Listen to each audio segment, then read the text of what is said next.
Since Coach Kevin Stefanski was hired for the Atlanta Falcons head coaching job, a lot of people had their opinions, even myself. And my opinion was not as concrete as other ones. I was more like whatever because I didn't know what to make of this hire.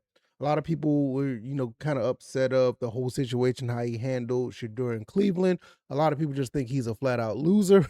And some people, they was kind of like, and it's not too much of an upgrade from Raheem Morris, so it is what it is. And there wasn't a lot of positive, talk about Kevin Stefanski coming out outside of the people in Cleveland, believe it or not.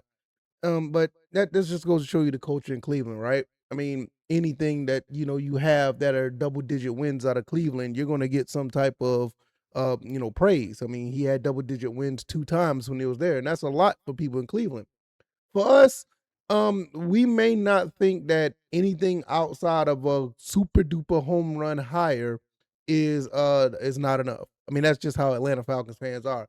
Ever since that we were ever since we was in the Super Bowl and haven't made it back since, it's been very it's been very polarizing what we feel about any coach that comes in. It has to be all or nothing for the most part, and I get it. After losing the Super Bowl the way we did, I mean, it is very uh it is very upsetting that we didn't win it, and it's a lot of things that's going on where we got to get back there. And bringing Kevin Stefanski in probably doesn't scream that. It didn't scream with Arthur Smith. It didn't scream with Raheem Morris. But hey, we have Kevin Stefanski, and looking at what he has done, the little that he's done since he's been here, I'm starting to warm up to him a little bit. And I think that this is where things is going to change when it comes to my opinion. Now, I understand what people thinking like, well, he's a loser coach, he's not this, he's not that.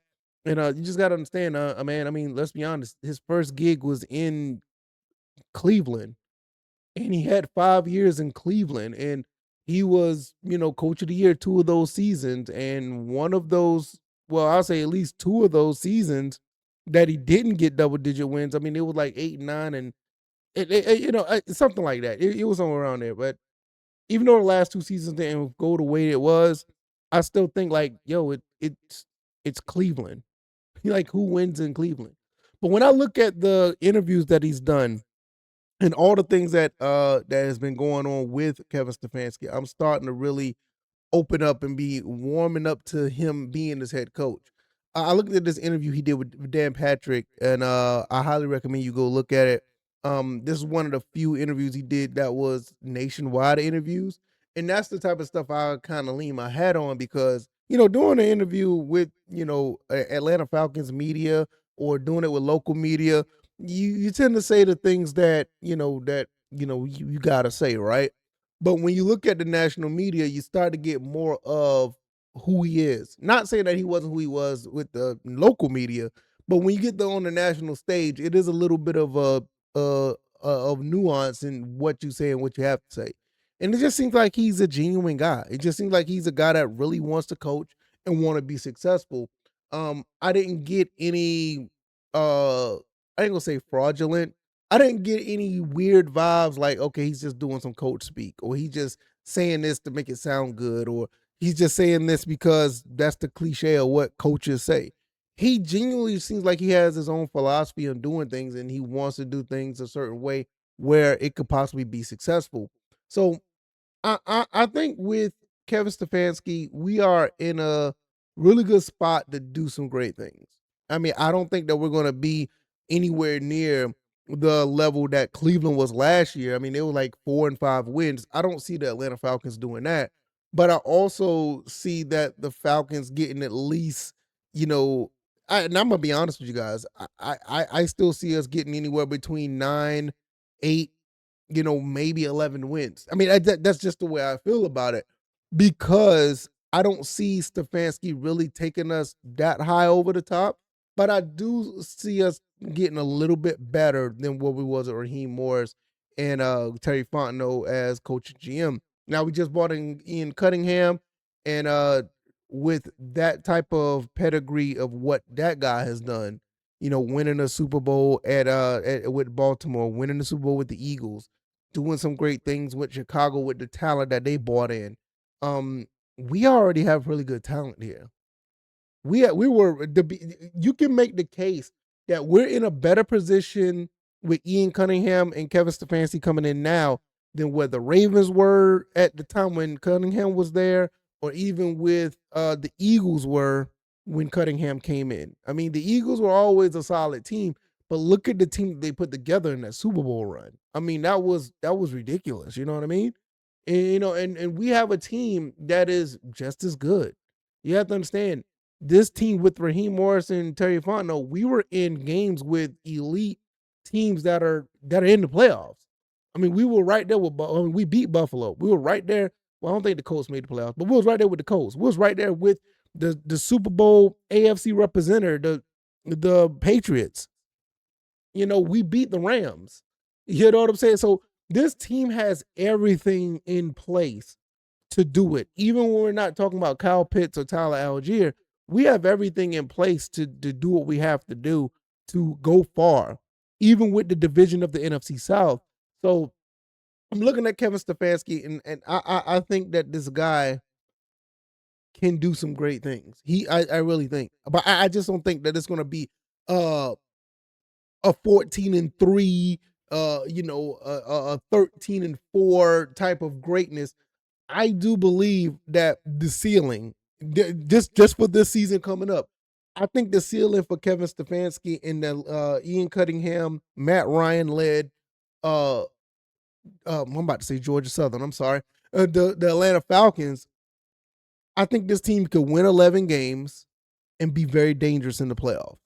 I do believe that. If you have a healthy Michael Penix, a Bijan Robinson, Drake London, I don't even know who's going to be the wide receiver number 2. But when you have guys that are already under contract on defense already, with the 2 safeties, AJ Terrell, you have Jesse Bates, you have Xavier Watts, Jalen Walker, and James Pierce already in place. These are guys that are just on the roster now. No free agency talk or no contract. You just got those guys there, and you bring more pieces around them. I mean, this team could be very dangerous if they do host a playoff game. And right now, I think that's where we're capping it right now. I don't see us winning anything more than 11 games next season, and it's very early. We don't know. But I think with Kevin Stefanski, like I said, I'm warming up to the idea that he can actually pull this off in year 1. And once he gets his feet truly grounded after year 2, 3, and 4, or however long his contract is, we really will see how far this can go. But I think there's no uh excuse to backtrack or go or backslide from what you had last year. You're 8-9 last year. You're 8-9 last year, and you're bringing pretty good personnel in to go further with this team. There's no reason for you to be 8-9. I think you should at least win, 10 or 11 games. And I think that's fair for his first year. If everything falls apart in the first year, I mean, then that would be a really big and terrible indictment on Kevin Stefanski, because it's one thing to lose, all those games with Cleveland, and you don't have your quarterback set, and you don't have the offense rolling the way you want it to roll, and you have a pretty solid defense, but you needed the offense to do some things. The offense that we have in Atlanta, and the defense that we have as well, there's no reason to have less than 8 wins. It's really not. I mean, Raheem Morris got 8 wins for us twice. So it's like, what are we doing here? Are we saying that Kevin Stefanski is worse than Raheem Morris? Are we saying that Ian Cunningham is going to output a worse situation than Terry Fontenot? I mean, like I said, a lot of people are looking at this hire, and they have a lot of things to say negative, and I get it. I get it. I'm not saying that this guy is a great coach or anything, but at the same time, he came from Cleveland. You know what I'm saying? I mean, as much as I say, it's like, like, who wins in Cleveland? The greatest coach of all time, arguably, that couldn't get into the Hall of Fame this week, he didn't do what Kevin Stefanski did at Cleveland. And I'm not trying to compare the two, but I'm just trying to tell you how bad it is in Cleveland. Nobody goes there to win. I feel sorry for Todd Monken, honestly. Like I really feel bad for him. It's like, yo, this is not a Shadur Sanders thing. The culture of Cleveland Brown, they're just horrible. It's a horrible situation going on there. And I just can't put all that on Kevin Stefanski. Even the media don't really put it on him, the Cleveland media.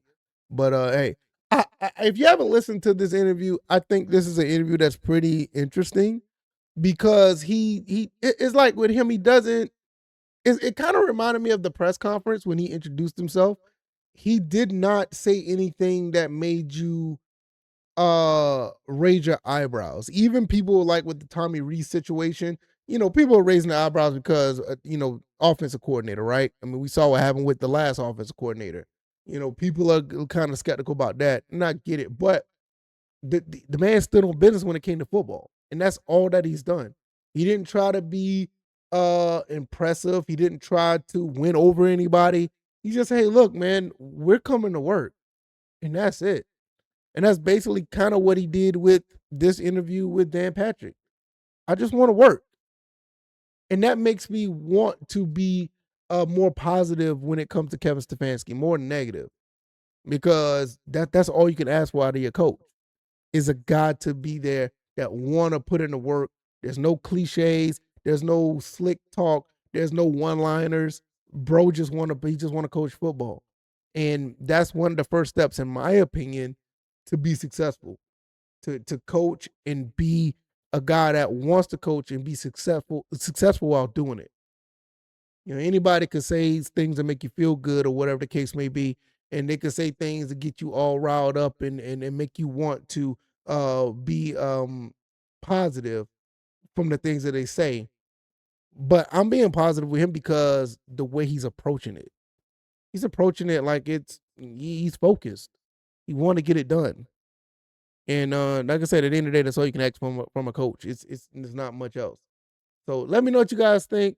Are you warming up to Kevin Stefanski? Do you like how things are going so far? Ian Cunningham is here now. Bill Callahan, Tommy Reese, Jeff Ulbrich, Matt Ryan. These are the guys that are going to be running the show. Man, they're going to put the pieces together to try to get this team on the right track. I mean, I think we can get double-digit wins here. I do believe we can get double-digit wins. There's no other way around it. So you guys let me know what you think. I'm gonna get up out of here. I'll see you guys on the next video. You guys are absolutely awesome for making it this far. I really appreciate it. All right, y'all. Y'all take it easy and y'all be blessed. Peace.